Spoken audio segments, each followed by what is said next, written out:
Hello നമസ്കാരം, എല്ലാവർക്കും നമ്മുടെ ചാനലിലെ പുതിയൊരു വീഡിയോയിലോട്ട് സ്വാഗതം. നമ്മൾ ഒരുപാട് നാളായി ഒരു റിവ്യൂ വീഡിയോ ചെയ്തിട്ട്, ഈ ഒരു ബാക്ക്ഗ്രൗണ്ടിൽ ചെയ്തിട്ട് 2 മാസത്തോളം നമ്മൾ വീഡിയോസൊന്നും ചെയ്തിട്ടുണ്ടായിരുന്നില്ല. അത് വേറെ ഒന്നല്ല, നമുക്ക് എക്സാംസും കാര്യങ്ങളൊക്കെ ആയിട്ട് ഇത്തിരി ബിസിയായി പോയി. ഇനി എന്തായാലും അങ്ങോട്ട് തുടർച്ചയായിട്ട് നല്ല അടിപൊളി ക്ലാസ് ഉണ്ടാവും.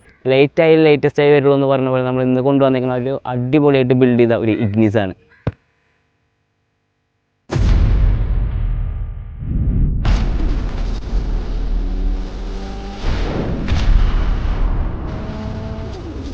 ഈ ഒരു കാറിനെ പറ്റി പറയാൻ വെച്ചാൽ 2017 മാരുതി സുസുക്കി ഇഗ്നിസ് എന്ന് പറഞ്ഞ ഒരു കാർ ലോഞ്ച് ചെയ്ത് ഇറങ്ങിയ ടൈമിൽ അത്രയ്ക്ക് വലിയ ജനസ്വീകാര്യത കിട്ടിയോന്ന് ചോദിച്ചാൽ ഇല്ല. എന്നാൽ ഫെയിൽഡ് മോഡലാണോ എന്ന് ചോദിച്ചാൽ അല്ല, ഒരു സ്ലീപ്പർ സക്സസ് എന്നൊക്കെ നമുക്ക് വേണമെങ്കിൽ പറയാം. അതായത് ഇതിനെ മെയിനായിട്ട് അട്രാക്ട് ചെയ്യാതിരുന്നതിൻ്റെ ഡിസൈനായിരുന്നു. നമ്മളിതിൻ്റെ ഡിസൈൻ നോക്കുമ്പോൾ അധികം ആൾക്കാർക്ക് ഡൈജസ്റ്റ് ചെയ്യാൻ പറ്റാത്തൊരു ഡിസൈനായിരുന്നു. അതായത് അതുവരെ സുസുക്കി ഇറക്കിയിട്ടുണ്ടായിരുന്നത് നല്ല കേവി ആയിട്ടുള്ള ഡിസൈൻസ് ആയിരുന്നു. നമ്മുടെ വാഗണർ നോക്കിയാലും സ്വിഫ്റ്റ് നോക്കിയാലും അത്യാവശ്യം നല്ല കേവി ഡിസൈൻസ് ആയിരുന്നു. ഈ ഇഗ്നിസിക്ക് വന്നു പെട്ടെന്ന് തന്നെ അവരുടെ ഡിസൈൻ മാറ്റി ഭയങ്കര ബൂമായി ഒരു ബോക്സി ഡിസൈനിക്ക് വന്നു, ഒരു കേർവ്ഡ് ബോക്സി ഡിസൈനിക്ക് വന്നു.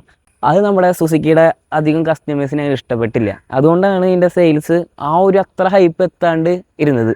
പക്ഷേ ഇത് നമ്മൾ ഓടിച്ച് നോക്കാന്ന് വെച്ചാൽ ഈ ഇഗ്നിസിനെ ഇഷ്ടപ്പെടുന്ന കൂടുതലും ബഹുഭൂരിപക്ഷം ആൾക്കാരും ഇത് ഓടിച്ച് ഇതിനെ ഇഷ്ടപ്പെട്ടാണ്. ഇതിൻ്റെ കംഫർട്ടായാലും ഇതിൻ്റെ ഡ്രൈവിംഗ് ഡൈനാമിക്സ് ആണെച്ചാലും നമ്മൾ വേറൊരു സുസുക്കി കാർ വെച്ച് നോക്കുമ്പോൾ അടിപൊളിയായിട്ടുള്ള കംഫർട്ടും ഡ്രൈവിംഗ് ഡൈനാമിക്സും തരുന്ന വേറൊരു കാർ സുസുക്കിയിൽ ഉണ്ടാവില്ല എന്ന് പറയാം ഈ ഒരു കാർ ഓടിക്കാൻ വെച്ചാൽ. അപ്പോൾ ഇന്ന് നമ്മുടെ ഒപ്പം ഉള്ളത് മാരുതി സുസുക്കി ഇഗ്നിസ് ആണ്. സോ ഇതിൻ്റെ ഫർദർ ഡീറ്റെയിൽസ് അറിയാനായിട്ട് ഇതിൻ്റെ ഓണറെ നമുക്ക് ക്ഷണിക്കാം. So once again welcome back to Rive Craft. അപ്പോൾ നമ്മുടെ ഒപ്പം ഉള്ളത് ജീവാസ് ബ്രോയാണ്. Welcome to my channel. അപ്പോൾ ബ്രോ ഏറ്റവും എന്തിട്ടാണ് ചെയ്യുന്നത്? അപ്പോൾ ഐ.ടി. പഠിക്കാൻ. ഐ.ടി. എന്ത്? Mechanical engineering. Okay, motor vehicle തന്നെ. ഓക്കെ.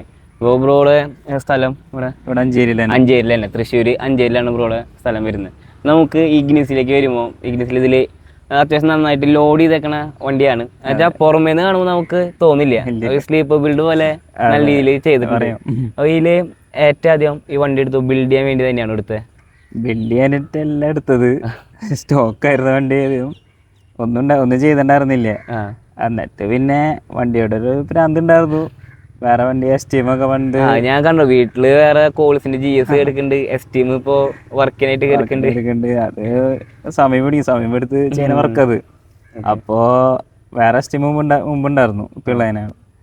അപ്പോൾ അതിന്റെ വർക്ക് ഇങ്ങനെ അത് എക്സോസ് ചെയ്യാറുണ്ട്. അപ്പോൾ അത് കുറേ കാലം കൊണ്ട് അതുണ്ടായിരുന്നു ആ ടൈമിൽ. അപ്പോൾ കൊണ്ടുനടക്കണ സമയത്ത് ഇത് ഓടിക്കുമ്പോൾ ഒരു സൗണ്ടില്ലാതൊരു സുഖമില്ലാതെ തോന്നി. അപ്പോൾ ഏറ്റവും എക്സോസ്റ്റ് അത് നോർമൽ കാറ്റ് ബാക്ക് എക്സോസ്റ്റ് ഏറ്റവും ഫസ്റ്റ് ബിൽഡ്. അതും ഒരു സൈലന്റ് ടൈപ്പ്, അധികം ഓവർ സൗണ്ട് അല്ല.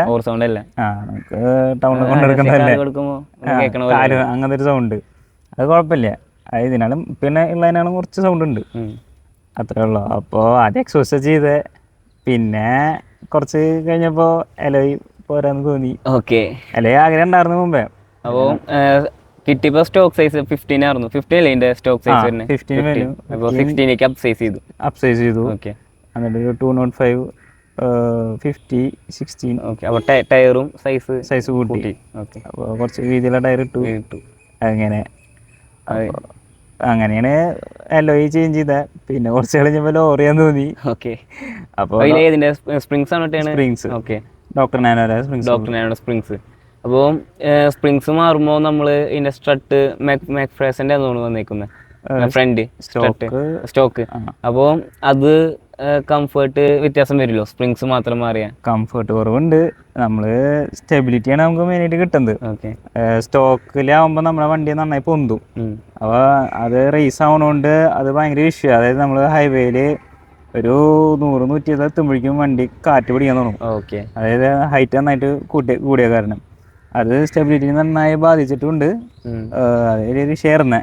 എന്നിട്ട് പിന്നെ ലോറി ചെയ്തപ്പോഴാണ് വണ്ടി ഒന്ന് സ്റ്റേബിൾ ആയത്. പിന്നെ ബോഡി റോള് ഭയങ്കര കൂടുതലായിരുന്നു സ്റ്റോക്കിൽ എന്ന് പറയുമ്പോൾ ഭയങ്കരമായിട്ട് ഹൈറ്റ് അല്ല, കുറച്ചുകൂടി ഉണ്ടായിരുന്നു. അപ്പോൾ ഇപ്പൊ ഒരു 3 ഫിംഗർ ഗ്യാപ്പ് ഉള്ളു. ബാക്കിൽ ഒരാൾ കയറി 2 ഫിംഗർ ആയി അങ്ങനെ. അപ്പോൾ നമ്മൾ സ്റ്റെബിലിറ്റി ആണ് മെയിനായിട്ട് ഇപ്പോൾ ഉള്ളത്. കംഫർട്ട് കുറഞ്ഞുണ്ട്, നല്ല ബമ്പിയാണ് റൈഡ്, നല്ല അടി ഉണ്ടാവില്ല. റോഡും നല്ല മോശമാണ്.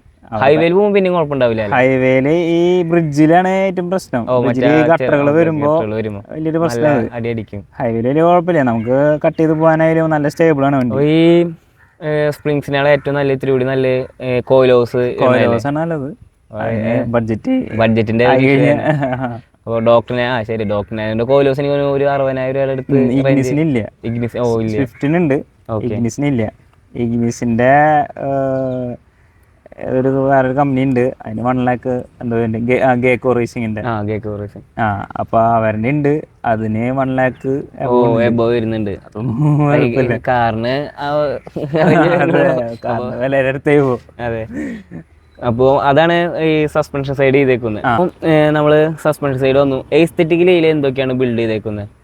എസ്തെറ്റിക്കലി നമ്മള് ഡീക്രോം ചെയ്തിട്ടുണ്ട്. ഡീക്രോം ചെയ്തു. ഫ്രണ്ടിലെ ഗ്രില്ല് മൊത്തം നിറച്ച് ക്രോം വരുന്നത്, നല്ല വൃത്തികേടായിരുന്നേ.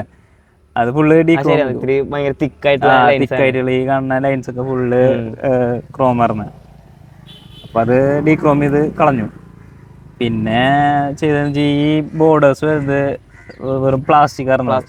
അപ്പൊ അത് ഗ്ലോസി ബ്ലാക്ക് ആക്കി. സൈഡില് സ്കേർട്ടിങ് ആയാലും ഒരു മാറ്റ് ഫിനിഷ്, അതായത് അത് ഒരു വെള്ള കളറായി തുടങ്ങിയത്. ചൂടായി അത് പോയി തുടങ്ങി. ഡാഷ്ബോർഡ് പോളിഷ് ഇട്ടിട്ടും കാര്യമുണ്ടായിരുന്നില്ല. അപ്പോൾ അത് ഗ്ലോസി ബ്ലാക്ക് ആക്കി.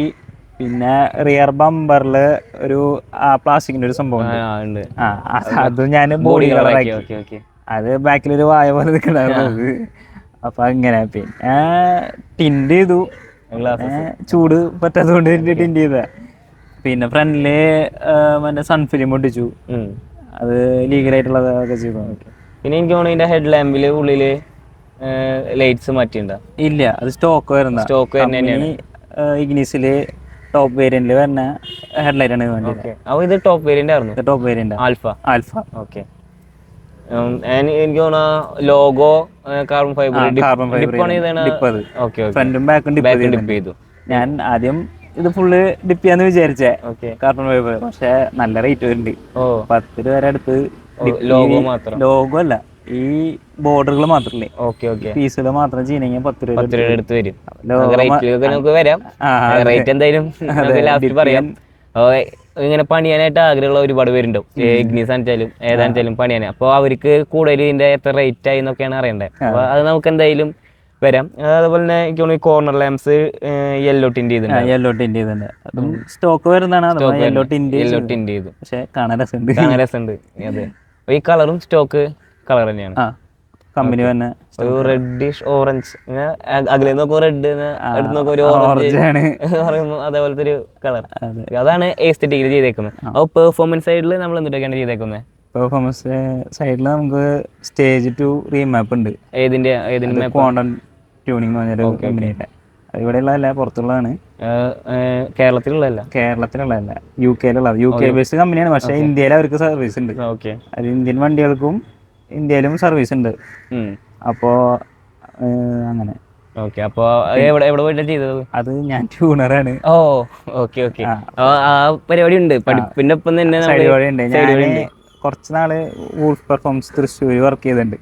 പിന്നെ ഞാൻ അതിന്റെ റീമാപ്പിങ്ങിന്റെ ഒരു കോഴ്സ് ചെയ്തു അങ്ങനെ. അപ്പൊ അത് കഴിഞ്ഞിട്ടാണ് നമ്മൾ ITIക്ക് വരുന്നത്. ഞാൻ കമ്പ്യൂട്ടർ എഞ്ചിനീയറിംഗ് പഠിച്ചത് ഡിപ്ലോമ. അത് കഴിഞ്ഞിട്ടാണ് ഈ വണ്ടികളോടുള്ള ഒരു താല്പര്യം കാരണം അങ്ങനെ ഞാൻ റീമാപ്പിങ്ങിന്റെ കോഴ്സ് ചെയ്തു. കോഴ്സ് ചെയ്തിട്ടാണ് കുറച്ചുകൂടെ വേറൊരു നെറ്റ്വർക്ക് എഞ്ചിനീയറിംഗ് ഞാൻ എൻ്റെ ഇടയിൽ ചെയ്തു. അത് കഴിഞ്ഞിട്ടാണ് ഇപ്പോൾ വണ്ടികൾ കുറച്ചുകൂടി താല്പര്യം കൂടി ഇപ്പോൾ മെക്കാനിക്കലിലേക്ക് പഠിക്കാൻ അങ്ങനെ വന്നത്. അപ്പോൾ സ്വയമായിട്ട് റീമാപ്പ് ചെയ്താണ് ആ കമ്പനി. അതാണോ ഇൻസൈൻ എന്ന് പറഞ്ഞത്? ഇൻസൈൻ എന്ന് പറയുന്നത് നമ്മളെ ഒരു ഷോപ്പാണ്. ഷോപ്പായിട്ടില്ല, സ്റ്റാർട്ടപ്പ് പോലെ. അപ്പോൾ പുറത്തുനിന്ന് ഇപ്പോൾ കാറുകൾ ചെയ്യുന്നുണ്ട്? നമ്മള് പുറത്തുനിന്ന് വർക്ക് എടുത്ത് ചെയ്യുന്നുണ്ട്. അതിപ്പോ ഒരു സിവിക്ക്, സെന്നി, അത് കുറച്ച് വണ്ടികളൊക്കെ ഇങ്ങനെ വർക്ക് നടന്നുകൊണ്ടിരിക്കുന്നുണ്ട്. അപ്പോൾ പ്രേക്ഷകർ ആർക്കെങ്കിലും ഈ മാപ്പ് ആണെങ്കിൽ ഒരു നമ്മുടെ കണ്ടുവരുന്ന മാപ്പ് എന്ന് പറഞ്ഞാൽ വൂൾഫിന്റെ അല്ലെങ്കിൽ നമ്മുടെ സാമുറായി, പീറ്റ്സ് നല്ല റേറ്റ് ഉള്ള മാപ്പാണ്. പീറ്റ്സിന്റെയും കോഡ് 6ന്റെ ഒക്കെ. അപ്പോൾ നിങ്ങൾക്ക് നല്ല ബഡ്ജറ്റിൽ ട്യൂൺ ചെയ്യാനായിട്ട് കോൺടാക്ട് നമ്പറൊക്കെ നമ്മുടെ ഡിസ്ക്രിപ്ഷൻ ബോക്സിൽ എന്തായാലും ഇടുന്നതായിരിക്കും. അപ്പോൾ എന്തായാലും ക്വാണ്ടം ട്യൂണിങ്. ഓക്കെ. അപ്പോൾ അതാണ് പെർഫോമൻസ് സൈഡിൽ ചെയ്തേക്കുന്നത്. ഇതിൽ ഈ കോയിൽ പാക്സും കാര്യങ്ങളൊക്കെ മാറ്റിയിട്ടുണ്ട്. ഇല്ല, കോയിൽ ഒക്കെ സ്റ്റോക്കാണ്. സ്റ്റോക്ക് തന്നെ. അപ്പൊ ഇനി ഇപ്പൊ ചെയ്ത സ്റ്റേറ്റും പിന്നെ ഫുൾ സിസ്റ്റം എക്സോസ് സിസ്റ്റം ചെയ്തിട്ടുണ്ട്. അത് ഓട്ടോമേക്ക് എന്ന് പറഞ്ഞാൽ കമ്പനിയാണ് ചെയ്തോണ്ട് ഫുൾ സിസ്റ്റം ഫിറ്റ് ചെയ്തോണ്ട്. അത് പ്ലഗ് ആൻഡ് പ്ലേ പോലെ നമുക്ക് മേടിക്കാൻ കിട്ടും. Okay okay. അപ്പോൾ അതാണ് ഇതിൽ ചെയ്തേക്കുന്നത്. എയർ ഫിൽറ്റർ ഏതിന്റെ സ്റ്റോക്ക് റീപ്ലേസ്മെന്റ്. അപ്പോൾ BMCയുടെ എയർ ഫിൽറ്റർ, പിന്നെ സ്റ്റേറ്റ് ട്യൂണിങ്, ഡൗൺ പൈപ്പ് ചെയ്തിട്ട് ഫുൾ സിസ്റ്റം ഹെഡ് അടക്കം മാറി. Okay okay. അപ്പോൾ ഇനി ഫ്യൂച്ചറിൽ ഫർദർ അപ്ഡേറ്റ്സ് ഏതൊക്കെയാണ് ഇനി വല്ലതും ചേഞ്ച് ചെയ്യണമെങ്കിൽ സ്പ്രിങ്സ് മാറ്റി കോയിൽ ഓവർ ചെയ്യണമെന്നുണ്ട്. ഓക്കെ, അത് കംഫർട്ടിനെ വലിയ രീതിയിൽ ബാധിക്കുന്നുണ്ട്. അത് ചെയ്യണമെന്ന് വലിയ ആഗ്രഹമുണ്ട്. പിന്നെ അങ്ങനെ ആഗ്രഹം എന്ന് പറയാ വേറെ വണ്ടികൾ ബിൽഡ് ചെയ്യാനുള്ളതുകൊണ്ട് ഇത് പതിക്കും ഇങ്ങനെ നിൽക്കണേ. എസ്റ്റീം ഞാൻ കണ്ടു വീട്ടില് കിടക്കുന്നത്. അത് കുറെ പണി ഉണ്ടാകുമ്പോ വരുന്നുണ്ട്. അത് കസ്റ്റം ആയിട്ട് കുറെ വർക്ക് വരുന്നുണ്ട്. ഒക്കെ ഓൺ ഗോയിങ് ആണ്. ടെയിൽ ലാമ്പ് ആയാലും ഹെഡ്ലൈറ്റ് ആയാലും ഇൻഡിക്കേറ്റർ വരെ എല്ലാം കസ്റ്റമാണ്. പിന്നെ ബാങ്കർ ഉണ്ടായ വണ്ടി ഓൾറെഡി അത്. Okay okay. അതില് അന്ന് വണ്ടി കാണുമ്പോൾ വലിയ എയിം ഉണ്ടായിരുന്നില്ലേ. ഇപ്പൊ പെയിന്റിങ് മൊത്തത്തിൽ കഴിഞ്ഞിട്ടില്ല. ഇനിയും ടച്ചും കാര്യങ്ങളൊക്കെ ഉണ്ട്, പോളിഷിങ് ഉണ്ട്. പിന്നെ ലോയ്സ് ഇപ്പൊ ഒരെണ്ണം മേടിച്ചിട്ടുണ്ട്. ഓവറായ കാരണം മാറ്റാനുള്ള ഒരു ചാൻസ് ഉണ്ട്. അങ്ങനെയൊക്കെ ആയിട്ട് നിൽക്കണു. നമ്മള് പെർഫോമൻസ് സൈഡില് എന്തൊക്കെ ചെയ്യാനാണ് നോക്കുന്നത്? ഇനി ഫ്യൂച്ചറിൽ ഒരു ടർബോ ആഡ് ചെയ്യണമെന്ന് ആഗ്രഹമുണ്ട്. അപ്പോൾ സ്റ്റേജ് 3ക്ക് അപ്ഗ്രേഡ് ചെയ്യണം. ഇത് സ്റ്റേജ് 2 ചെയ്തപ്പോൾ ഇതിന്റെ ബ്രേക്സ് അപ്ഗ്രേഡ് ചെയ്തിട്ടുണ്ടായിരുന്നു. ബ്രേക്സ് അപ്ഗ്രേഡ് ചെയ്തിട്ടില്ല, അതിന്റെ ആവശ്യം തോന്നിയില്ല. ഇപ്പൊ അത്യാവശ്യം ബ്രേക്കിംഗ് ഉണ്ട്, നല്ല വെയിറ്റ് ഉണ്ട്. പിന്നെ പാഡ് എങ്ങാനും ഫ്യൂച്ചറിൽ ചിലപ്പോൾ ചേഞ്ച് ചെയ്യുന്നുള്ളൂ. ഓക്കെ. അപ്പോൾ സ്റ്റേജ് 3 എന്തായാലും ബ്രേക്ക് അപ്ഗ്രേഡ്സ് വേണ്ടി വരും. അപ്പോൾ brake upgrades stage 3 plus turbo. അപ്പോൾ അത് ചെയ്യുമ്പോൾ നമുക്ക് എനിക്ക് തോന്നുന്നു ഇന്റർകൂളേഴ്സ് ആഡ് ചെയ്യേണ്ടി വരും. പിന്നെ എയർ ഇൻടേക്സ് ചിലപ്പോൾ കോൾഡ് എയർ ഇൻടേക്ക് ആക്കണം. ബ്രേക്ക് തന്നെ നല്ല രീതിയിൽ മാറ്റേണ്ടി വരും. റോട്ടർ ഡിസ്ക് ഒക്കെ മാറേണ്ടി വരും. കാര്യങ്ങൾ ചെയ്യുന്നുണ്ട്. Okay okay. അപ്പോൾ ഞാൻ ഒരു ബ്രോ ട്യൂണർ ആണല്ലോ. അപ്പോൾ ആ ഒരു ആസ്പെക്റ്റിൽ നിന്ന് ഞാൻ ചോദിക്കുകയാണ്, ഏത് ട്യൂൺ ചെയ്യണതാണ് ആക്ച്വലി നല്ലത് വണ്ടിക്ക്? നമ്മള് സ്റ്റോക്ക് കാറാണെങ്കിൽ നമുക്കൊരു സ്റ്റേജ് 1+, അതായത് സ്റ്റോക്ക് റീപ്ലേസ്മെന്റ് എയർ ഫിൽറ്റർ വെച്ചിട്ട് ഒരു സ്റ്റേജ് 1+ ചെയ്യുകയാണെങ്കിൽ കുഴപ്പമില്ല. അതാകുമ്പോൾ അത്യാവശ്യം ലോ ആൻഡ് ടോർക്കും നമുക്ക് മൈലേജും കിട്ടും. ചിലപ്പോൾ സ്റ്റോക്ക് മൈലേജിനേക്കാൾ പൊടിക്ക് മൈലേജ് കൂടുതൽ കിട്ടാനും ചാൻസ് ഉണ്ട്. നമുക്ക് പിന്നെ RPM ലിമിറ്റ് കളഞ്ഞു കഴിഞ്ഞാൽ നമുക്ക് സ്റ്റോക്കിൽ ഇപ്പോൾ ഇതിനൊക്കെ 6000 വന്ന് സോഫ്റ്റ് ലിമിറ്റ് ഉണ്ട്. അപ്പോൾ ആ ലിമിറ്റിന് മുകളിൽ പോവും. നമുക്ക് ടോപ്പ് എൻ്റെ കൂടുതൽ കിട്ടും, ലോ എൻ്റെ ടോർക്കും. ടൗണിലാണെങ്കിൽ നമ്മളിങ്ങനെ ട്രാഫിക്കിൽ ഓടിക്കുമ്പോൾ സെക്കൻഡിൽ തന്നെ വേണമെങ്കിൽ നിർത്തി എടുത്തു പോകും. അങ്ങനെ പിന്നെ വൈബ്രേഷൻ കുറച്ചൽ കുറയും. അടി അതുണ്ടാവില്ല. അത് മനസ്സിലാക്കണം. ഈ സ്റ്റേജ് 1ഉം 1+ തമ്മിലുള്ള വ്യത്യാസം എന്തൊക്കെയാണ് വരുന്നത്? അതായത് സ്റ്റേജ് 1 നമുക്ക് ഒന്നും റീപ്ലേസ്മെന്റ് ഇല്ല. ഫുൾ സ്റ്റോക്ക് വണ്ടിയിൽ ECU ട്യൂൺ മാത്രമാണ് സ്റ്റേജ് 1.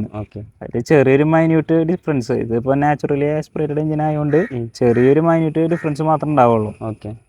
പിന്നെ 1+ലാണ് പിന്നെ എന്തെങ്കിലും ചേഞ്ച് വന്നത് തുടങ്ങാം. പിന്നെ 2 ആകുമ്പോൾ നമുക്ക് അങ്ങനെ എക്സോസ്റ്റിന്റെ ഇതില് 2-ല് നമ്മള് ഹാർഡ്വെയർസ് എന്തൊക്കെയാണ് ശരിക്കും മാറ്റേണ്ടത് നല്ലത്? അതായത് മസ്റ്റായിട്ട് മാറ്റേണ്ട കാര്യങ്ങൾ നമുക്ക് എക്സോസ്റ്റ് ഫുൾ സിസ്റ്റം വേണം. ഫ്രീ ഫ്ലോ എക്സോസ്റ്റ് വേണം. എന്താ വെച്ച് കഴിഞ്ഞാൽ സ്റ്റോക്കിൽ കാറ്റ് ഉണ്ടാവല്ലോ, കാറ്റ് നല്ലൊരു തടസ്സമായിട്ട് നിൽക്കും, ഫ്രീ ഫ്ലോ ഉണ്ടാവില്ല. അതൊന്ന്. പിന്നെ എയർ ഫിൽറ്ററും മസ്റ്റാണ്. ഫ്രീ ഫ്ലോ എയർ ഫിൽറ്റർ വേണം. സ്റ്റോക്ക് റീപ്ലേസ്മെന്റ് ആയാലും കുഴപ്പമില്ല. കോൾഡ് എയറിന്റെ BMC. അപ്പോൾ അങ്ങനെ അതാണ് നമുക്ക് മെയിനായിട്ട് വേണ്ടത്. ടെർബോ വരുന്ന കാസിലൊക്കെയാണ് ഇപ്പോൾ സ്വിഫ്റ്റ് VDI അതിൽ ടെർബോ വരുന്നുണ്ട്. അതിൽ സ്റ്റേജ് 2 ചെയ്യുമ്പോൾ ഇന്റർകൂളേഴ്സ് ഒക്കെ അപ്ഗ്രേഡ് ചെയ്യുന്നത് നല്ലതാണോ? സ്റ്റേജ് 2 തന്നെ? സ്റ്റേജ് 2 ആവശ്യമില്ല. മുകളിലേക്ക് പോകുമ്പോഴാണ് ഇന്റർകൂളേഴ്സ്. സത്യം പറഞ്ഞാൽ സ്വിഫ്റ്റ് VDI അങ്ങനത്തെ ഡീസൽ വണ്ടിയിലൊക്കെ സ്റ്റേജ് 1 തന്നെ നല്ല ചേഞ്ച് ഉണ്ട്. നമുക്ക് ടർബോ ഉള്ള വണ്ടി ആയതുകൊണ്ട് സ്റ്റോക്ക് ഒന്നും ചെയ്യാണ്ട് തന്നെ നമുക്ക് സ്റ്റേജ് 1 ചെയ്ത് നല്ല മൈലേജ് കൂടും. പിന്നെ നല്ല പവർ ഗെയിൻ ഉണ്ടാവും. പിന്നെ 1+ ആകുമ്പോൾ എയർ ഫിൽറ്റർ ചേഞ്ച്.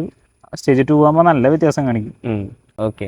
ഇതിന്റെ ഡ്രൈവിംഗ് കംഫർട്ട് ഇത് പറഞ്ഞു, സസ്പെൻഷൻ മാറ്റിയപ്പോൾ കുറഞ്ഞു എന്നുള്ളത്. പക്ഷെ ഡ്രൈവിംഗ് ഡൈനാമിക്സ് ഉണ്ടാവുമല്ലോ, ആ സീറ്റ് പൊസിഷനും എർഗണോമിക്സ് ഒക്കെ, അത് എങ്ങനെയുണ്ട്? അടിപൊളിയാണ്. സ്റ്റിയറിംഗ് ആയാലും കൺട്രോള് നമുക്ക് കയ്യിലുണ്ട്. അതായത് നമുക്ക് ഹൈവേയിൽ ഇപ്പോൾ കട്ട് ചെയ്ത് പോകാനാണെങ്കിലും നല്ല കോൺഫിഡൻസിൽ ചെയ്യാം. സ്പ്രിങ് മാറ്റിയാണ് മെയിൻ അഡ്വാൻറ്റേജ്. അത് കിട്ടിയത്. പിന്നെ ടയർ നല്ല വീതിയുള്ളതുകൊണ്ട് വണ്ടി അവിടെ ഇരിക്കും. വണ്ടി കയ്യിൽ നിന്ന് പാളില്ല. അതുപോലെയാണ് വണ്ടി സ്റ്റിക്കായി ഒട്ടി പിടിച്ചിരിക്കുന്ന പോലെ റോഡിൽ. അതുകൊണ്ട് നമുക്ക് അത്ര കോൺഫിഡൻസ് കിട്ടും. അത് പാളലൊന്നുമില്ല. പിന്നെയും ഈ റോഡിലത്തെ പുഴകളൊക്കെയാണ് പ്രശ്നം. ഹൈവേയിലുള്ള പുഴകളും അതെ അതെ നദികളൊക്കെയാണ് പ്രശ്നം. എനിക്ക് തോന്നുന്നു ഇപ്പൊ പിന്നെയും മെച്ചപ്പെട്ട് വരുന്നുണ്ട് ഹൈവേസ് ഒക്കെ പണിത് പക്ഷേ എന്നാലും നമ്മുടെ ഹൈവേസ് ശരിയല്ല.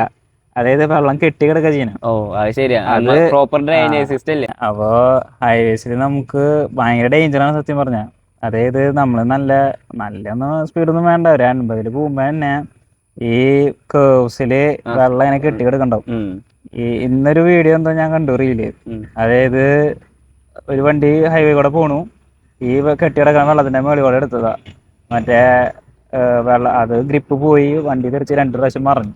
ഓ എനിക്ക് അത് സംഭവം ശരിക്കും ഡേഞ്ചറസ് ആണ്. ഞാൻ ഇന്നാള് എന്റെ സ്കൂട്ടിന്ന് ഞാൻ വീഴാൻ പോയി. എഡ്ജ് സ്കൂട്ടിയാണ്, 2 വീലേഴ്സ് ആയതുകൊണ്ട് നമ്മള് ഓവർടേക്ക് ചിലപ്പോ എഡ്ജ് പിടിച്ച് പോകല്ലോ.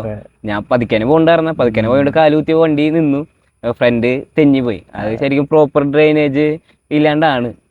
ഹൈവേസ് ഭയങ്കര പ്രശ്നമാണ്. ഹൈവേസ് മഴ ഇല്ലാത്ത സമയത്ത് കുഴപ്പമില്ല, പക്ഷെ ഇപ്പൊ മഴ പെയ്തിട്ട് കുറെ ഹോളുകളൊക്കെ വീണുണ്ട്. അത് വയനാട് വലിയ പ്രശ്നം. അത് കിണർ പോലെ ഇരിക്കണേ. അതെ, അതിൽ വീണ് കഴിഞ്ഞാൽ ചിലപ്പോൾ വണ്ടി സസ്പെൻഷനൊക്കെ ഒടിഞ്ഞു പോകും. ചിലപ്പോൾ അത്രയ്ക്കും ഡീപ്പ് സാധനങ്ങൾ അതിലേക്ക് പൊട്ടാൻ ചാൻസ് ഉണ്ട്. പേടിച്ചിട്ട് ഓടിക്കുന്ന കുട്ടി ഇവിടെ അത്ര ശ്രദ്ധിച്ച് ഓടിക്കണേ. മഴയത്ത് നല്ല കെയർഫുൾ ആയിട്ട് ഓടിക്കണം. അല്ലെങ്കിൽ റിസ്ക് ആണ് ആരായാലും. പതുക്കെ ഓടിക്കണവരായാലും സ്പീഡിൽ ഓടിക്കണം. അതെ, നമ്മള് മാതിരി എങ്ങനെ ഓടിക്കുകയാണെങ്കിലും നമ്മൾ ശ്രദ്ധിച്ച് വണ്ടി നമ്മുടെ നാട്ടിൽ ഓടിക്കണം, അല്ലെങ്കിൽ റിസ്ക് ആണ്. നമ്മളിനി ഇഗ്നിസിലേക്ക് വരുമ്പോ, ഇഗ്നിസിന്റെ 2017 ലോഞ്ച് ചെയ്തത് 1.2 ആന്ന് തോന്നുന്നു, കെ സീരീസ് K12 എഞ്ചിൻ. ആ ടൈമില് നല്ലൊരു അടിപൊളി എഞ്ചിൻ, നല്ല പെർഫോമൻസ്, അത്ര പീക്ക് പെർഫോമൻസ് അല്ലെങ്കിലും നമുക്ക് ആവശ്യമുള്ള, നമ്മുടെ കേരളത്തിന് ആവശ്യമുള്ള സ്വിഫ്റ്റിനാണ് തൊട്ട് താഴെ നിൽക്കുന്ന പെർഫോമൻസിൽ വരുന്ന ഒരു എഞ്ചിൻ കൊടുത്തിട്ടും കൂടുതൽ ആൾക്കാർ ഇതിന്റെ ഡിസൈൻ ഇഷ്ടപ്പെടാതെ എടുക്കാണ്ടിരുന്നു. ബ്രോക്ക് എന്തുകൊണ്ടാണ് ഇഗ്നിസ് എടുക്കാനുള്ള ഒരു കൂടുതൽ പപ്പയ്ക്കാണ് ഇഗ്നിസിനോട് താല്പര്യം ഉണ്ടായിരുന്നത് എന്നെക്കാട്ടിലും. ഞാൻ ഇങ്ങനെ പോളോ ഒക്കെ നോക്കി നടക്കാറുണ്ട്. പിന്നെ പോളോ മെയിൻ്റെനൻസ് കൂടുതലാണ്. സുസുക്കിയുടെ മെയിൻ അഡ്വാൻറ്റേജ് പറയുന്നത് മെയിൻ്റെനൻസ് കുറവാണ്. നമ്മളൊരു ഓയിൽ ചേഞ്ചിന് കൊടുത്താലും ഫുള്ളി സിന്തറ്റിക് ഓയിൽ വെച്ചാൽ നമുക്ക് 3200 ബില്ല് വരല്ലോ. നോർമൽ ഓയിലാണെങ്കിൽ 2600 oil filter, air filter change ചെയ്തിട്ട്. പിന്നെ മേജർ സർവീസ് ഒക്കെ വരുമ്പോഴാണ് നമുക്കൊരു 10 രൂപ അടിയിൽ, അത് അല്ല 25,000 കിലോമീറ്റർ സ്പാർക്ക് പ്ലഗ് ചേഞ്ച് പറയാൻ ചോദിക്കാൻ വരായിരുന്നു. സർവീസ് കോസ്റ്റും കാര്യങ്ങളൊക്കെ ആക്ച്വലായിട്ട് നമുക്ക് കമ്പനിയില് ഞാൻ കുറച്ചാള് സർവീസ് ചെയ്തിട്ടുണ്ടായിരുന്നു. ഇപ്പോഴാണ് നമ്മൾ കമ്പനി പുറത്ത് ചെയ്ത് തുടങ്ങിയത്. അതായത് ഓയിലൊക്കെ പുറത്ത് ചെയ്യുന്ന ഷെല്ലിന്റെ ഓയിലൊക്കെ പോയി ഞാൻ മേടിക്കണം. അപ്പോൾ കമ്പനിയുടെ ഓയിലൊക്കെ അത്ര താല്പര്യമില്ല. ഫുള്ളി സിന്തറ്റിക് തന്നെ ഒഴിക്കുന്നത് അവിടെ കാസ്ട്രോണിലെ അവിടെ മെയിനായിട്ട് ഉപയോഗിക്കുന്നത്. അപ്പോൾ അത് എനിക്ക് എന്തൊരു ഡ്രോബാക്ക് ഉള്ള പോലെ തോന്നി ഓയിലിന്. അപ്പോൾ അതുകൊണ്ടാണ് ഞാൻ ഇപ്പോൾ കമ്പനി മാറി പുറത്തുനിന്ന് ഓയിൽ, കുറച്ച് ക്വാളിറ്റിയുള്ള ഓയിൽ മേടിച്ച് ഷെല്ലിന്റെ പമ്പിൽ നിന്ന് തന്നെ മേടിച്ച്, ബാംഗ്ലൂരിൽ നിന്ന് മേടിച്ച് ഇങ്ങോട്ട് കൊണ്ടുവരാൻ ചെയ്യുന്നത്. അപ്പോൾ അങ്ങനെയാണ്. അതാകുമ്പോൾ ഓയിൽ ക്വാളിറ്റി ഉണ്ട്, അതുകൊണ്ട് പെർഫോമൻസിനും വലിയ പ്രശ്നം കാണിക്കണില്ല. അപ്പൊ അങ്ങനെ സർവീസ് സാധാരണ അവിടെ ഷോറൂമിൽ ചെയ്യുമ്പോൾ എത്രയാണ് വരാറ്? സാധാരണ നമുക്കൊരു ഓയിൽ ചേഞ്ച് ജനറൽ സർവീസ് ആണെങ്കിൽ നമുക്കൊരു 3600 അത്രയ്ക്കേ ഉള്ളൂ. നോർമൽ ഓയിൽ ഒഴിക്കുകയാണെങ്കിൽ നമുക്ക് 2600 ഒതുക്കാം. ഞാൻ ഇപ്പോൾ പെർഫോമൻസ് ഞാൻ ഹയർ ആർപിഎത്തിക്ക് പോണോണ്ട് മാത്രം ഞാൻ ഫുള്ളി സിന്തറ്റിക് ഒഴിക്കുന്നുണ്ട്. അപ്പോൾ അല്ലെങ്കിൽ നമ്മൾ നോർമല് പോണ ആളാണെങ്കിൽ 2600 ആ റേഞ്ച്. പിന്നെ എന്തേലും മൗണ്ടും കാര്യങ്ങളൊക്കെ പോയി അതിന്റെ ചെറിയൊരു ബില്ലും കൂടി വരുള്ളൂ. അല്ലാണ്ട് ഭയങ്കര ബില്ലൊന്നും പറയാനില്ല. പിന്നെ അല്ലെങ്കിൽ പിന്നെ വല്ല ലോ റാം അങ്ങനത്തെ സംഭവങ്ങളൊക്കെ പോകണം. അതുവരെ പോയിട്ടില്ല. പിന്നെ ബമ്പർ പോവേ അങ്ങനെ അതായത് ക്രാഷ് ആയിട്ടുള്ള വല്ല പ്രശ്നങ്ങൾ വേണം. അതൊന്നും എന്നാലും നമുക്ക് സർവീസ് കോസ്റ്റ് കുറവാണ്, മൊത്തത്തിൽ കുറവാണ്. എർഗണോമിക്സ് അടിപൊളിയാന്ന് പറഞ്ഞു. എനിക്ക് തോന്നുന്നു ഈ ഇഗ്നിസിനെ ഇഷ്ടപ്പെടണോ എല്ലാവരും വണ്ടി ഓടിച്ച് ഇഷ്ടപ്പെടണവരാ. അത് നമ്മള് പുറമേന്ന് കാണുമ്പോ ഒരു നമ്മൾ ഇതുവരെ കാണാത്ത ഒരു ഡിസൈൻ, ഒരു ഡ്രൈവേഴ്സ് കാറാണ്. അതായത് ഒന്ന് ലൈറ്റ് വെയിറ്റ് ആണ്. അപ്പൊ സ്റ്റോക്ക് ട്യൂണിലായാലും നമ്മുടെ വണ്ടി 180 എത്തും. 180 എത്തും. അത് സ്റ്റോക്ക്, അതായത് ഞാൻ ക്യാറ്റ് ബാഗ് വെച്ചിട്ടുണ്ടായിരുന്നുള്ളൂ. ഹെഡ് ഡ്രസ് ഒന്നും അറിയണില്ല. എയർ ഫിൽറ്റർ സ്റ്റോക്ക് അലോയ് ഉണ്ടായിരുന്നില്ല, സ്റ്റോക്ക് അലോയ് 15 ഇഞ്ച്. അതിലെ 180 വണ്ടി എത്തിണ്ട്. അത്രയ്ക്ക് ലൈറ്റ് വെയിറ്റ് ആയതുകൊണ്ട് ഒന്നാമത് 800 60 അങ്ങനെ എന്തോ ഉള്ളു, 860 അങ്ങനെ എന്തോ കിലോഗ്രാം വെയിറ്റ് ഉള്ളു. അപ്പൊ അതൊന്ന്, പിന്നെ വണ്ടി ഒരു 5 എഞ്ചിനാണ്, അതായത് 90 bhp ആ റേഞ്ചൊക്കെ ഉള്ള വണ്ടി. പക്ഷേ 85 ആണെന്ന് സ്റ്റോക്ക്. 85 89 ആ റേഞ്ചിന് സ്റ്റോക്ക് വരുന്നത്. അപ്പോൾ അതുണ്ടെങ്കിലും പക്ഷേ വണ്ടി കയറി പോവും. ഓക്കെ, സ്റ്റോക്കിലായാലും വണ്ടി കയറി പോവും. ഓക്കെ. അപ്പം എർഗണോമിക്സ് ആൻഡ് പെർഫോമൻസ് വൈസ് ശരിക്കും ഓടിച്ചു നോക്കുമ്പോഴാണ് ഇഗ്നിസിന്റെ ആ ഒരു കംഫർട്ടും അതിന്റെ ഒരു വാല്യൂ നമുക്ക് മനസ്സിലാവുക. നമ്മള് വാഗണർ, സ്വിഫ്റ്റ് ആണ് നമ്മൾ മെയിൻ ആയിട്ട് കണ്ടേക്കുന്നത് സുസുക്കിയുടെ. ആ ഒരു ടൈമിൽ 2017 എല്ലാവരും എടുക്കണമെങ്കിൽ ഒന്നിലെ വാഗണർ അല്ലെങ്കിൽ സ്വിഫ്റ്റ്. വാഗണർ കൂടുതലും ഫാമിലീസ്, ടോൾ ബോയ് ഡിസൈൻ, നല്ല ഹെഡ് സ്പേസും കാര്യങ്ങളൊക്കെ ഉള്ളതുകൊണ്ട് പിന്നെ പണ്ടോട്ടുള്ള വണ്ടിയായി അങ്ങനെ ഇഷ്ടപ്പെടും. പക്ഷെ ഇഗ്നിസ് ആ 2017 പെട്ടെന്ന് ഒരു ബോക്സി ഡിസൈൻ സുസുക്കി ഇങ്ങനെ കൊണ്ടുവന്നപ്പോ ആർക്കും ഡൈജസ്റ്റ് ചെയ്യാനായിട്ട് പറ്റിയില്ല. അങ്ങനെ ഒരു SUV, ഇതിന്റെ ഇത്തിരി കൂടി വലിപ്പം പറ്റിയ മിനി SUV, നമ്മുടെ എക്സ്പ്രസ് നമ്മളിപ്പോ അതെ, അതേപോലത്തെ ഒരു മൈക്രോ SUV ആണ് എക്സ്പ്രസോ, ഇത് മിനി SUV. ഓക്കെ, പോണു. വണ്ടി. ഓക്കെ, അപ്പൊ നമുക്ക് ഇത് ഇനി ഡ്രൈവ് ചെയ്ത് സംസാരിച്ചാലോ? ഓക്കെ. നമ്മള് ഇന്റീരിയർക്ക് വരുമ്പോ ഇന്റീരിയറിൽ എന്തൊക്കെയാണ് ചെയ്തേക്കുന്നത്? ആക്ച്വലി ഇന്ത്യയിൽ നമ്മൾ മെയിൻ ആയിട്ട് ആകെ ഗിയർ നോബ് മാത്രമേ ചേഞ്ച് ചെയ്തിട്ടുള്ളൂ. ഓക്കെ. പിന്നെ ഈ സീറ്റ് കവേഴ്സ് കമ്പനിയിൽ തന്നെ നമ്മൾ ചേഞ്ച് ചെയ്ത് വന്നതാ. അതായത് അത് മുമ്പത്തെ ഓണർ ചേഞ്ച് ചെയ്ത് വന്നതാ, ഞാൻ ഒന്നും ചെയ്തിട്ടില്ല. പക്ഷെ അത് ബക്കറ്റ് സീറ്റ് ടൈപ്പ് ആക്കിയിട്ടുണ്ട്. സാധാരണ വിട്ടിട്ട് ചെറിയ വ്യത്യാസമുണ്ട്.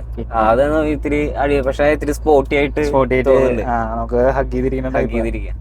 കുറെ പേര് പറഞ്ഞു കേട്ടിട്ടുണ്ട്, എന്റെ ഫ്രണ്ട്സ് ഒക്കെ ഇഗ്നിസ് അടിപൊളിയാണ് ഓടിക്കാനായിട്ട്. എന്റെ ഒരു ഫ്രണ്ട് ഇത് എടുക്കാൻ പോയി, ടിയാഗോയും അവന്റെ മനസ്സിലുണ്ടായിരുന്നു, പിന്നെ ക്വിഡ് ഇതിറങ്ങിയ ടൈമിലിട്ടാ. അപ്പൊ ആ ടൈമിൽ ഞാൻ അവനോട് പറഞ്ഞത് ഇഗ്നിസ് എടുക്കണ്ട, ഇഗ്നിസ് കാണാൻ ഒരു ഭംഗിയില്ല. ആ ടൈമിൽ നീ ഇവനെ ക്വിഡ് എടുത്തോ, അല്ലെങ്കിൽ അന്ന് നമുക്ക് കാസിനെ കുറിച്ച് അങ്ങനെ വലിയൊരു ഇതില്ല, നമ്മൾ ലുക്സ് നോക്കിയിട്ട് എടുക്കുന്ന ടൈമാ 2017 എന്നൊക്കെ പറയുമ്പോ. അപ്പൊ ഞാൻ അവനോട് അങ്ങനെ പറഞ്ഞിട്ടുണ്ടായിരുന്നു. അത് കഴിഞ്ഞാൽ എന്റെ മനസ്സിൽ ഫുള്ള് അത് തന്നെയായിരുന്നു, ഇത് ഭംഗിയില്ല, അപ്പോ ഇത് എടുക്കണ്ട, വേറെ ഏതെങ്കിലും കാർ എടുത്താൽ മതി. അപ്പൊ എന്റെ ഫ്രണ്ട്സ് ഇപ്പൊ പറഞ്ഞു, ഈ അടുത്തല്ല 2-3 വർഷം മുന്നേ പറയുന്നുണ്ടായിരുന്നു, ഇങ്ങനെ ഇഗ്നിസ് നല്ല അടിപൊളി വണ്ടിയാണ്, നീ വിചാരിക്കണമല്ല, ലുക്സ് വെച്ചിട്ട് നീ കമ്പയർ ചെയ്യരുത്. ലുക്സ് വെച്ചിട്ട് ശരി, പക്ഷെ ഓടിക്കണേന്റെ ഒരു ഇത് എന്ന് പറയുമ്പോ വേറെ തന്നെയാണ്. ഒരാള് ഓടിച്ചിട്ട് വണ്ടി മേടിക്കാൻ പോവാണെങ്കിൽ ഇഗ്നിസ് എടുക്കുള്ളൂ. അല്ല, ഇഗ്നിസ് ഞാൻ ഓടിച്ചിട്ട് എടുക്കുന്ന ആളാണ്, ഞാൻ ഇഗ്നിസ് തന്നെ എടുത്തു പോകും. എന്ന് വെച്ചാൽ അതിന്റെ ഡാഷ് ബോർഡിന്റെ പൊസിഷൻ ഒക്കെ കറക്റ്റാ, ഇത്തിരി പൊന്തിയിരിക്കുന്ന ഒരു പൊസിഷനാണ്. അതുകൊണ്ട് നമുക്ക് ഓടിക്കാനൊരു കംഫർട്ടാണ്. അത് മാത്രല്ല, അതൊരു ഇങ്ങനെ എടുത്തു സ്റ്റേറ്റ് ട്യൂൺ ചെയ്തതിന്റെ എന്തായാലും ഉണ്ട്, എന്നാലും ആ ഒരു ഇഗ്നിസിന്റെ ഒരു എർഗണോമിക്സ് അടിപൊളിയാ. ഞാൻ പറഞ്ഞു ഇതില് ഫുൾ സിസ്റ്റം എക്സോസ്റ്റ് ചെയ്തിട്ടുണ്ടെന്ന്. അപ്പൊ ഇതിന്റെ എക്സോസ്റ്റ് നോട്ട് നമുക്കൊന്ന് കേൾക്കാം.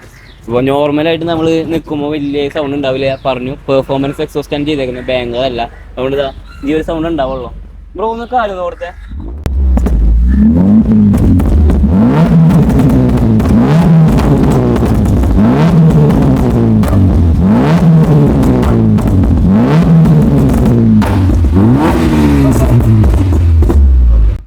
അപ്പോൾ ഇതിൽ മെയിനായിട്ട് ചെയ്തേക്കണ പോപ്സ് ആൻഡ് ബാങ്ക്സ് ആണ്. നമ്മൾ ജസ്റ്റ് ചുമ്മാ കാല് കൊടുത്താൽ വലിയ ഓവറായിട്ടുള്ള സൗണ്ട്സ് ഉണ്ടാവില്ല. നമ്മൾ ഇതിന് മുന്നേ ഒരുപാട് ബാങ്കർ ചെയ്തേക്കുന്ന കാസ് കണ്ടിട്ടുണ്ട്. അതേപോലെ തന്നെ ഫുൾ സിസ്റ്റം എക്സോസ്റ്റിൽ തന്നെ ജസ്റ്റ് എക്സോസ്റ്റ് മാത്രം കട്ട് ചെയ്തിട്ട് ട്വിൻ എക്സോസ്റ്റ് ആക്കിയ വണ്ടികളും കാര്യങ്ങളൊക്കെ കണ്ടിട്ടുണ്ട് നമ്മൾ. അപ്പോൾ അതിലൊക്കെ ഭയങ്കര ഓവറായിട്ടുള്ള സൗണ്ട് വെച്ച് നോക്കുമ്പോൾ ഇത് ഭയങ്കര ക്ലീൻ ആയിട്ടുള്ള സ്പെക്കാണ്. നേരത്തെ പറഞ്ഞു പെർഫോമൻസ് ബിൽഡാണ് ചെയ്തേക്കുന്നത്. അപ്പോൾ ഇതാണ് ഇതിൻ്റെ എക്സോസ്റ്റ് നോട്ട് വരുന്നത്. ഇനി നമുക്ക് ഇതിൻ്റെ ഫർദർ ഡീറ്റെയിൽസ് പോവാം. നമുക്ക് ഞാൻ നേരെ സ്റ്റാർട്ടിങ്ങിൽ പറഞ്ഞിട്ടുണ്ടായിരുന്നു, കൂടുതൽ ആൾക്കാർ ബിൽഡ് ചെയ്യാനായിട്ട് ആഗ്രഹമുള്ള ആൾക്കാരാണ്. ഏകദേശം അവർക്ക് റേറ്റും കാര്യങ്ങളൊന്നും അറിയില്ല. ഫുൾ എമൗണ്ട് എന്തായാലും നമ്മൾ ആരും പറയില്ല, സീനാണ്. പക്ഷേ ആക്ച്വലി ഒരു ഏകദേശം പറഞ്ഞാൽ മതി. നമുക്ക് സ്റ്റാർട്ടിങ് നമുക്ക് ഓരോന്ന് കാണിച്ചു തുടങ്ങാം. ഇവിടെ നമ്മുടെ സുസുക്കിയുടെ ലോഗോ ഡിപ്പ് ചെയ്തിട്ടുണ്ട്. ഡിപ്പ് ചെയ്യാനായിട്ട് ഏകദേശം എത്ര? 2 ലോഗോ കൂടി നമുക്ക് 1000 റേഞ്ച് വന്നു. അപ്പോൾ ഈ ഫുള്ളായിട്ട് ചെയ്യാനായിട്ട് 10,000 പറഞ്ഞൂല്ലേ? ഇത് ഫുള്ള്, ഇത് ഈ പീസ് മാത്രം, ഈ പീസുകൾ മാത്രം, ഇതല്ല. ഓക്കെ, ഈ പീസുകൾ മാത്രം 10,000. നമ്മളപ്പോ ഒരു ബോണറ്റ് ഒക്കെ ഡിപ്പ് ചെയ്യാന്ന് പറയാന്ന് വെച്ചാൽ നല്ല കാശ് വരും. അതായത് സ്ക്വയർ ഇഞ്ചിനാ. അപ്പോൾ ഇത് മൊത്തത്തിൽ ഡിപ്പ് ചെയ്യണമെങ്കിൽ ഇത്ര പോകുന്ന പീസ് അവർക്ക് എടുക്കാം. ഓക്കെ, ഈ ഗ്യാപ്പ് വേസ്റ്റ് ആണ്. ഈ ഹെഡ്ലൈറ്റിൽ ഇതൊക്കെ യൂണിറ്റ് ഒക്കെ വേസ്റ്റ് ആണ്. ഈ ഏരിയ എടുക്കേണ്ടി വരും. വലിയൊരു പീസായിട്ട് എടുക്കാം, അല്ലെങ്കിൽ ആ ഫിനിഷിങ് കിട്ടില്ല. Okay okay. അപ്പോൾ ബോണ്ടി ചെയ്യാൻ നല്ല റേറ്റ് വരും, അതുകൊണ്ടായിരിക്കും എല്ലാവരും റാപ്പ് ചെയ്യുന്നത്. പിന്നെ ഇവിടെ ഫ്രണ്ടിൽ ഈ ടിൻഡിങ് മാത്രമേ ഉള്ളൂ, അതിപ്പോൾ നമ്മളങ്ങനെ ചോദിക്കേണ്ട ആവശ്യമില്ല. ഈ ഡ്യുവൽ ടോൺ കമ്പനിയിൽ വന്ന തന്നെയാണ്. ഓക്കെ. ഇതിൻ്റെ എലോയ്സ് 17 ഇഞ്ച് 16 ഇഞ്ച് ചെയ്തിട്ടുണ്ട്. അപ്പോൾ ഇതിന് എലോയ്ക്ക് ഏകദേശം എത്രയാണ്? എലോയ്ക്ക് ഏകദേശം ഒരു 34 ആ റേഞ്ച്, നാലും കൂടി. Okay okay. ഇത് ഏത് ഇൻസൈനാണ് കൊടുത്തേക്കുന്നത്? അത് ഒണിക്സിൻ്റെ. ഒണിക്സിൻ്റെ. Okay okay. ഇത് നിങ്ങളുടെ കമ്പനിയിൽ ബ്രാൻഡിങ് ചെയ്തതാണല്ലേ? Okay okay. പേരൊന്ന് റെഡിയാക്കാൻ വേണ്ടിയിട്ട്. ഓക്കെ. അപ്പോൾ 34 റേറ്റിൽ നമുക്ക് ഇത് ഒരു 5 സ്പോക്ക് വൈ ഷേപ്പ് എലോയി നിൽക്കുകയാണെങ്കിൽ നിങ്ങൾക്ക് 34,000 രൂപയുടെ അടുത്ത് ഏകദേശം വരും. ഇതിന് റേറ്റ് കൂടുതൽ കിട്ടാണ്ട്. ബ്രോ ഇത് എവിടെ നിന്നാണ് എടുത്തേക്കുന്നത്? സോഴ്സ് ചെയ്ത് എവിടെ നിന്ന്? ഇപ്പോൾ ഞാൻ കോയമ്പത്തൂർ സൈഡിൽ നിന്ന് മേടിച്ചത്. Okay okay. ഫ്രഷ് കിട്ടാം, സെക്കൻഡ്സ് അല്ല, ഫ്രഷ് മേടിച്ചാണ്. ഇതിപ്പോൾ ഇതിൻ്റെ റേറ്റ് ഒന്നും കൂടിയെന്ന് പറയുന്നുണ്ട്. ഞാൻ കുറച്ച് കാലം എടുത്തിട്ട്. ഇപ്പം എല്ലാവരും ഇങ്ങനത്തെ ഈ ഡിസൈനാണ് ചെയ്യുന്നത്. അത്യാവശ്യം ഫേമസ് ആയി നിങ്ങളുടെ. നമ്മൾ സൈഡിലേക്ക് വരുമ്പോൾ പറഞ്ഞു ഇതൊക്കെ മാറ്റായിരുന്നു, ഗ്ലോസി. അത് നിങ്ങൾ ഷോപ്പിൽ തന്നെ ആവില്ല ചെയ്തിട്ടുണ്ടാവുക? നമുക്ക് ബോഡി പെയിന്റിങ് ഉണ്ട്. അപ്പോൾ ആ ഷോപ്പിലാണ് ചെയ്തേക്കുന്നത്. അത് പിന്നെ റേറ്റ് നിങ്ങൾ ചെയ്ത് കൊടുക്കാൻ നമുക്ക് ഇത് ഓരോ പീസ് അഴിച്ച് പണിയുണ്ടാവുന്നു. നമുക്ക് വണ്ടി നിർത്തി ചെയ്യാൻ പറ്റില്ല. ഒരു പീസ് ബമ്പറായാലും എല്ലാ കാര്യങ്ങളായാലും. അപ്പോൾ നിങ്ങൾ ഈ പെയിന്റിങ് കാര്യങ്ങളൊക്കെ ഏകദേശം എത്ര രൂപയാവും? ഈ ഇങ്ങനത്തെ ലൈനിങ് മാത്രം വേണ്ടിയിട്ട് നമുക്ക് ഏകദേശം ഒരു അയക്കാനുള്ളൊരു കാശ് വന്നു, അയച്ച് ഫിറ്റ് ചെയ്യാനുള്ള കാശ് വന്നാൽ ഇതൊക്കെ ഊരണം, അതിനുള്ള കാശ്. അപ്പോൾ ഏകദേശം ഒരു 6,000-5,000 റേഞ്ചൊക്കെ ആയിരുന്നു. ഓക്കെ. അപ്പോൾ നിങ്ങൾ ബോഡി പെയിന്റ് ഫുള്ള് ചെയ്യുന്നുണ്ടെന്ന് പറയുന്നുണ്ട് ഷോപ്പിൽ. അപ്പോൾ ഒരു കസ്റ്റമർ വരാന്ന് വെച്ചാൽ ഒരു ഫുൾ ഇഗ്നിസ് എടുക്കാൻ ഫുൾ ഇഗ്നിസ് ചെയ്യാനായിട്ട് ഏകദേശം ഇഗ്നിസ് ഡെൻ്റൊന്നും ഇല്ലാണ്ട് ഒരു നല്ല കണ്ടീഷൻ വണ്ടിയാണെങ്കിൽ പാച്ച് ഉണ്ടാകുമ്പോൾ അല്ലേ, അങ്ങനെയാണെങ്കിൽ നമുക്കൊരു 40K താഴെ നല്ല ക്വാളിറ്റിയിൽ ചെയ്യാം. അപ്പോൾ ഈ പാച്ച് വർക്കും കാര്യങ്ങളൊക്കെ ഉള്ള കാറാണെന്ന് വെച്ചാലോ അതാകുമ്പോൾ ഒരു 10 രൂപ കൂടും. 10 രൂപ കൂടും. അതായത് മേജറല്ല, ചെറിയ പാച്ചുകളൊക്കെ കൂട്ടിയിട്ട് ഒരു 5,000-10,000. ഏകദേശം ഇങ്ങനെ ഒരു ചെറിയ നല്ലൊരു ക്വാളിറ്റിയിൽ പെയിന്റ് ചെയ്യണമെങ്കിൽ ഒരു 50,000 രൂപ റേഞ്ച് പ്രതീക്ഷിക്കണം. പെയിന്റിങ്ങിൽ നല്ല ക്വാളിറ്റി പെയിന്റ് റേറ്റ് കുറഞ്ഞു വരും. ഓക്കെ. നമുക്കൊരു മിഡിൽ വേരിയന്റിലൊക്കെ ഒരു 30-40 നമുക്ക് ഒരു സെന്നിന് ഇപ്പോൾ എടുത്തു നോക്കി. സെന്ന് എടുക്കുകയാണെങ്കിൽ പാച്ച് വർക്കൊന്നുമില്ല, പെയിന്റിങ് മാത്രമാണെങ്കിൽ നമുക്ക് നല്ലൊരു പെയിന്റ് നമുക്കൊരു 30 രൂപ വരെ താഴെ 30K വരെ താഴെ ചെയ്യാൻ പറ്റും. നല്ല ഹൈ ക്വാളിറ്റിയിൽ നല്ല ഫിനിഷിൽ ചെയ്യാം. അപ്പോൾ നമ്മൾ ചെറിയ വണ്ടി അല്ലാതെ ഇന്നോവ പോലത്തെ വലിയ വണ്ടികൾ വരുമ്പോൾ ഏകദേശം ഇന്നോവ പോലത്തെ വണ്ടിക്ക് പോകുമ്പോൾ നമുക്ക് 60 റേഞ്ചിലേക്ക് 60-70 ആ റേഞ്ചിക്ക് പോകും. ക്വാളിറ്റി അനുസരിച്ച് ക്വാളിറ്റി ഒക്കെ കളറിനനുസരിച്ചും റേറ്റിൽ വ്യത്യാസം ഉണ്ടാവും. അതായത് മെറ്റാലിക് ആകുമ്പോൾ നല്ല റേറ്റ് വ്യത്യാസം, കളർ ആണെങ്കിൽ അത്ര സീനില്ല, മെറ്റാലിക് ആകുമ്പോൾ നല്ല വ്യത്യാസം വരും. ഓക്കെ. അപ്പോൾ ആ വർക്കൊക്കെ നമ്മൾ ഇവിടെ ചെയ്യുന്നുണ്ട്, എന്തായാലും കോൺടാക്ട് ചെയ്യാവുന്നതാണ്. പിന്നെ നമ്മൾ സൈഡിൽ ടിൻഡിങ് ആണ് ചെയ്തേക്കുന്നത്. ഈ ഞാൻ ചോദിക്കാനായിട്ട് വിട്ടുപോയത് ഷാർക്ക് ഫിൻ ആന്റിന. ഇതിൽ ഷാർക്ക് ഫിൻ ആന്റിന അല്ലല്ലോ വരുന്നത്, ഫ്രണ്ടിൽ ബാക്കിൽ സാധാ ആന്റിന വരാം, അത് പൊട്ടിപ്പോയോണ്ട്. Okay okay. Shark fin antenna വെച്ചു. അപ്പോൾ ഇതിന് എത്ര ഏകദേശം? അത് എൻ്റെ അറിവില് കുറച്ച് ഒരു 1000 താഴെയായിട്ടുള്ളത്. വർക്കിംഗ് ആണല്ലോ. കണക്ഷൻ ഉണ്ട്. അപ്പോൾ 1000 താഴെ ആയിട്ടുള്ളൂ. ഇതിപ്പോ കൂടുതൽ ആൾക്കാർ വർക്കിംഗ് അല്ലാത്താണ് വെക്കുന്നത്. ഇത് വർക്കിംഗ് അത് ഞാൻ ചോദിച്ച വർക്കിംഗ് ആണ്. ഓക്കെ. ഞാൻ വില കേട്ടോ, അതാ ഞാൻ ചോദിച്ച വർക്കിംഗ്. Okay okay. അത് നമ്മള് വീഡിയോ എൻഡ് ചെയ്യാൻ മുന്നേ എനിക്ക് വേറെ ഇത്തിരി കാര്യങ്ങളോട് ചോദിക്കാണ്ട്. അതെന്താണെന്ന് വെച്ചാൽ ഞാൻ ആ ഒരു ക്വസ്റ്റ്യൻ വന്നത് ചേതക്കിന്റെ ഇലക്ട്രിക് വണ്ടി കണ്ടോണ്ടാണ്. ഇനി ഇഗ്നിസ് മാറ്റി ഫ്യൂച്ചറിൽ ഇലക്ട്രിക് കാസിനെ കുറിച്ച് എന്താണ് അഭിപ്രായം? അത് എടുക്കാനുള്ള താല്പര്യം? നമുക്ക് ഒരു സാറ്റിസ്ഫാക്ഷൻ കിട്ടില്ലേ ഇലക്ട്രിക് ഓടിക്കുമ്പോൾ. ഓക്കെ. അതാണ് മെയിനായിട്ട് നമ്മൾ ഉദ്ദേശിക്കുന്ന ഒരു പവറൊക്കെ ഉണ്ടാവും. ഇപ്പോൾ V6 B9 ഒക്കെ ഇറങ്ങി പവറൊക്കെ ഉണ്ട് സംഭവം. പക്ഷേ അവള് പെട്രോൾകാരൻ്റെ ഒരു സൗണ്ടും ആ ഫീലും ഒരു പെട്രോൾ ഹെഡാണ്. അപ്പോൾ അതെ, പെട്രോൾ ഹെഡാണ്. ഓക്കെ. അപ്പോൾ എന്ന് ഫ്യൂച്ചറിൽ EV-യിലേക്ക് ഇപ്പോൾ ഒരു കമ്മ്യൂട്ടിംഗ് വെഹിക്കിൾ ആയിട്ട് ഫ്യൂച്ചറിൽ ഇപ്പോൾ ആണെങ്കിൽ നമുക്ക് A2B പോകാനായിട്ടുള്ള A2B നമുക്ക് ഇപ്പോൾ എന്തായാലും ഇപ്പോൾ ബിസിനസ് ചെയ്യുകയാണെങ്കിൽ എന്തെങ്കിലും കാര്യങ്ങൾക്ക് വേണ്ടി ഓടാം, അതിനൊക്കെ വേണ്ടിയിട്ട് EV തന്നെ നല്ലത്. ഞാൻ പൊട്ടാന്ന് പറയില്ല, പക്ഷെ നമുക്ക് തന്നെയാണ്. ഫ്യൂച്ചറിൽ മേടിക്കോ ഇല്ലേ? ഇപ്പോഴത്തെ ഒരു കണ്ടീഷനിൽ മേടിക്കാൻ ചാൻസ് കുറവാ. Okay okay. നമ്മുടെ പ്രായത്തിലുള്ള മിക്ക ആൾക്കാരും EV ഇത്തിരി ഹേറ്റ് ഉണ്ട്. പക്ഷെ എൻ്റെ ഒരു അവസ്ഥ വെച്ച് നോക്കുമ്പോൾ എനിക്ക് EV വണ്ടി കോമറ്റ് പോലത്തെ വണ്ടികൾ ഇത്തിരി കൂടി നല്ലതാണ് ഇങ്ങനെ ഷൂട്ടിന്റെ കാര്യത്തിലൊക്കെ നടക്കാനായിട്ട് പോകാനായിട്ട്. ഇപ്പോ ഞാൻ ഇന്ന് ഇന്നോവയിൽ വരാന്ന് വിചാരിച്ചത്. പക്ഷെ എനിക്ക് ആമ്പലൂർ പുതുക്കാട് പോകേണ്ട ആവശ്യമുണ്ട്. അവിടെ ഞാൻ പോവാന്ന് വെച്ചാൽ നേരത്തിന് എത്തില്ല. ആമ്പലൂർ ബ്ലോക്ക് കഴിഞ്ഞിട്ട് പുതുക്കാട് പോയിട്ട് യൂട്ടടിച്ച് വന്ന് അവിടുത്തെ ഫുള്ള് ബ്ലോക്ക്. എനിക്ക് അവിടെ ബാങ്കിൽ പോകാണ്ടായിരുന്നു. അപ്പൊ പോയാ ഇന്ന് എത്തില്ല. അങ്ങനത്തെ ഒരു ബ്ലോക്കിന്റെ സാഹചര്യത്തിലൊക്കെ നമ്മള് ഈ വണ്ടി മൈലേജും കാര്യങ്ങളും ഭയങ്കര കോമറ്റ് ഉപയോഗിക്കുക.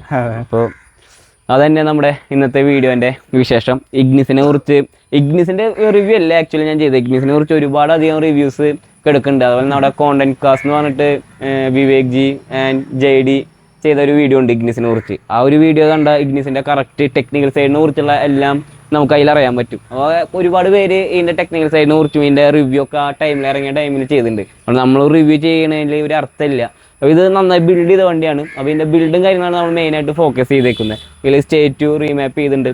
അതേപോലെ തന്നെ എസ്തെറ്റിക്സിൽ അധികം ഇമ്പോർട്ടൻസ് കൊടുക്കാണ്ട് പെർഫോമൻസിനാണ് കൂടുതൽ കൊടുത്തേക്കുന്നത്. എക്സോസ്റ്റ് ചെയ്തതും നമ്മുടെ എയർ ഇൻടേക്സ് മാറ്റിയതും എലോയ്സും കാര്യങ്ങളൊക്കെ അപ്ഗ്രേഡ് ചെയ്ത് സ്പ്രിങ്സ് അപ്ഗ്രേഡ് ചെയ്ത് എല്ലാം പെർഫോമൻസിൻ്റെ ഇതിലാണ് വൈസാണ് ഇത് ചെയ്തേക്കുന്നത്.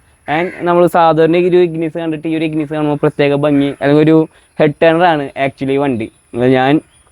എനിക്ക് അനിരുദ്ധ് എന്ന് പറഞ്ഞൊരു ബ്രോ നമ്മളിതിന് മുന്നേ ഒരു സെന്ന് MPF ചെയ്തിട്ടുണ്ടായിരുന്നു. പുള്ളിക്കാരനാണ് ബ്രോയുടെ പേര് സജസ്റ്റ് ചെയ്ത് വണ്ടി ഇങ്ങനെ ഉണ്ടെന്ന് പറഞ്ഞത്. ഞാൻ വണ്ടി കണ്ടപ്പോൾ എന്നെ ബ്രോ എനിക്ക് ഫോട്ടോ അയച്ചു. കണ്ടപ്പോൾ ഞാൻ പറഞ്ഞാൽ നമുക്ക് എന്തെങ്കിലും ചെയ്യാം, നമ്പർ അയച്ചിട്ടോ എന്ന് പറഞ്ഞാൽ തന്നെ ഞാൻ ബ്രോയ്ക്ക് മെസ്സേജാണ് ചെയ്തത്. അപ്പോൾ എന്തായാലും താങ്ക് യു. ഇനി നമുക്ക് എസ്റ്റീം പണിയുമ്പോൾ പുതിയ വീഡിയോയിൽ എന്തായാലും കാണാം. അതുപോലെ തന്നെ ബ്രോക്ക് ഇൻസൈൻ എന്ന് പറഞ്ഞൊരു ട്യൂണിങ് ഷോപ്പ് ഉണ്ട്. ഷോപ്പായിട്ടല്ല, എല്ലാം വർക്ക് ഉണ്ട്. പെയിന്റിങ്, എഞ്ചിൻ വർക്ക് എല്ലാം വർക്ക് ഉണ്ട്. അപ്പോൾ നിങ്ങൾക്ക് ബഡ്ജറ്റ് ഫ്രണ്ട്ലി ചെയ്യണമെങ്കിൽ ബ്രോഡ് ചോദിക്കാവുന്നതാണ്. ബ്രോനെ കോൺടാക്ട് ചെയ്യാനുള്ള നമ്പറൊക്കെ ഞാൻ ഡിസ്ക്രിപ്ഷൻ ബോക്സിൽ ഇടാം. എന്തായാലും നിങ്ങൾക്ക് അങ്ങനത്തെ ഒരു ആഗ്രഹം ഉണ്ടെങ്കിൽ എന്തായാലും ഷുവറായിട്ട് നമ്മുടെ ബ്രോനെ കോൺടാക്ട് ചെയ്യാം. ഒരു സ്റ്റാർട്ടപ്പ് എന്നുള്ള രീതിയിൽ എന്തായാലും ബ്രോയുടെ വണ്ടിയിൽ തന്നെ ചെയ്തുകൊണ്ട് ഞാൻ ഇപ്പോൾ ഓടിച്ചതും കൂടിയാണ്. നല്ല അടിപൊളി മാപ്പ് തന്നെയാണ്. സോ നമുക്ക് ഈ വീഡിയോ ഇവിടെ വൈൻഡപ്പ് ചെയ്യാം.